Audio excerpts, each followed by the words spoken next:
This week on The Swing, President Obama comes to North Carolina to discuss student loans.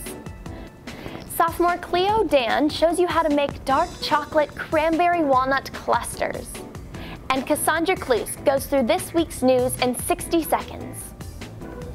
Hello, and welcome to The Swing. I'm Brittany Lloyd-Jones.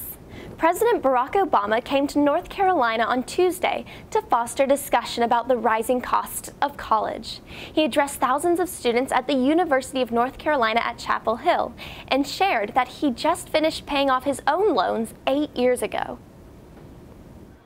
Michelle and I, we've been in your shoes. Like I said, we didn't come from wealthy families.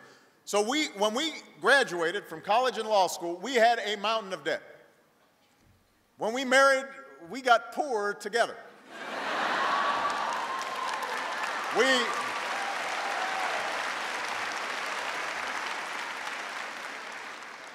We added up our assets, and there were no assets. And we added up our liabilities, and there were a lot of liabilities, basically in the form of student loans.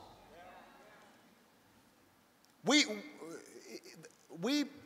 paid more in student loans than we paid on our mortgage when we finally did buy a condo.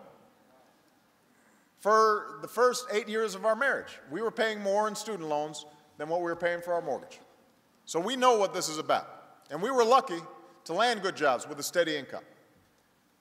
But we only finished paying off our student loans.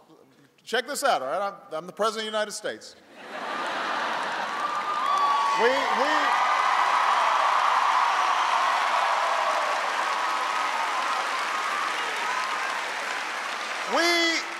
We only finished paying off our student loans about 8 years ago. That wasn't that long ago. Cooking after class isn't always the easiest thing to do on a tight schedule, but there are plenty of quick, easy things you can make in your dorm room. This week, Sophomore Cleo Dan shows you how to make dark chocolate cranberry-walnut clusters. Hi, welcome back to Cooking After Class. I'm Cleo Dan, and this week I'm going to share with you all a really simple recipe to make chocolate clusters. All you need is 3 ingredients: craisins, walnuts, and dark chocolate, and then all you need is a fridge and a microwave. So step 1 is just going to be breaking up your pieces of chocolate and then melting them in the microwave. And if you're a fan of dark chocolate, definitely go for dark chocolate. But if you like milk chocolate or white chocolate, this recipe is literally so versatile that you can choose whatever type of chocolate you want. So we're just going to break this up. So because probably all microwaves work a little bit differently, you just have to adjust the way that your microwave works in order to see how fast your chocolate melts. So I'm going to put all this chocolate in the microwave for about 30 seconds just to test it out and see how my microwave works.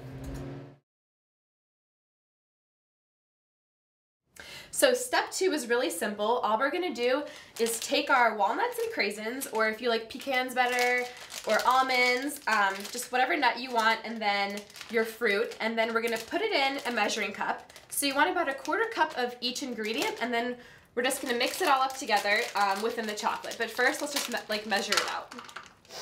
Our final step before our chocolate clusters are ready is to simply scoop out what we have in this bowl and put it on either a cooking sheet or a piece of wax paper, and then we're just going to stick it in the freezer.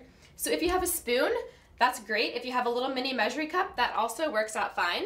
So we're just going to stick it on our plate and make sure they're kind of together. That way when they freeze, they're kind of like in the shape of a cookie. Okay, so now we're going to go ahead and put our chocolate clusters into the freezer for about 15 minutes until they take a more solid consistency. And so that way they don't just fall apart as soon as you pick them right back up. Okay, so after 15 minutes they'll be nice and solid, and then you're good to go. So let's taste them. Let's see. Super good. I approve this recipe.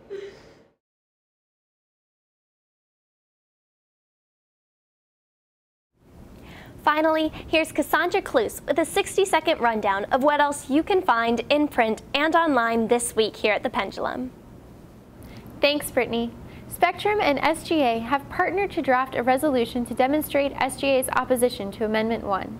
Executive President Darian Flowers said the amendment goes against Elon University's discrimination policy and students should not support it. Spectrum is also sponsoring shuttles to and from the polls throughout early voting for students wishing to vote in the primary election. For specific times, head to the link on your screen. A few Town of Elon residents have raised concerns about the proximity of the station at Mill Point. Some of the station's future neighbors say they fear excessive noise and crowds and have voiced their reservations to Mayor Jerry Tolley. Smith Jackson, Vice President and Dean of Student Life, said he has not heard the complaints, but he will work with students to keep problems at a minimum. The Elon Community Church Farmers Market kicked off last week on Earth Day and will run through the summer until October. You can visit the market every week on Thursday from 3:30 to 6:30 next to the ECC. That's all for today. Thanks for watching the 60-Second News Desk. I'm Kassondra Cloos. Thanks, Kassondra. Until next time, I'm Brittany Lloyd-Jones. For the latest news, multimedia, and podcast, head to elonpendulum.com. Thanks for watching and have a great week.